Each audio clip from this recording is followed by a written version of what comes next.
द्वातास त्यहाँनेरि कलियुगको बास हुन्छ। र त्यसै गरेर पानम भनेको जहाँनेरि मदिरा पान हुन्छ त्यहाँनेरि कलियुगको बास हुन्छ। त्यसै गरेर स्त्रिया भनेको जहाँनेरि स्त्री लम्पट पुरुषहरू बस्ने गर्दछन् त्यहाँ पनि कलियुगको बास हुन्छ। सुना भनेको हिंसा, जहाँ हिंसा हुन्छ नि त्यहाँ पनि कलियुगको बास हुन्छ।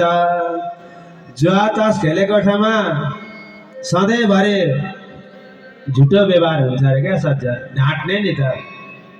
अनिदम भनेको झुटो, मदिरा पान गरे ठाउँमा सबै घमण्डी हुन्छन् अरे। र स्त्री लम्पट पुरुषमा काम भावले सताउँछ अरे र हिंसा भएकोमा रजोगुणको उत्पत्ति हुन्छ अरे। यसरी 4 ठाउँ बस्ने स्थान प्रदान गर्नुभयो। कलियुगले भने प्रभु यी 4वटा सबै नराम्रा ठाउँ मलाई दिनुभयो, एउटा ठाउँ त कमसेकम राम्रो दिनुहोस् न भनेर फेरि प्रार्थना गरे। कलियुगले राजा परीक्षितले भन्नुभयो ठिकै छ, तिमीलाई राम्रो ठाउँ पनि चाहिन्छ भने जात रूपम अदात प्रभु, सुनमा पनि गर तिमी बस भनेर एउटा सुनमा बस्न दिनुभयो ठाउँ। सुन जात रूप भनेर सुनलाई भन्ने गरिन्छ, सुनमा पनि तिम्रो बास होस् भनेर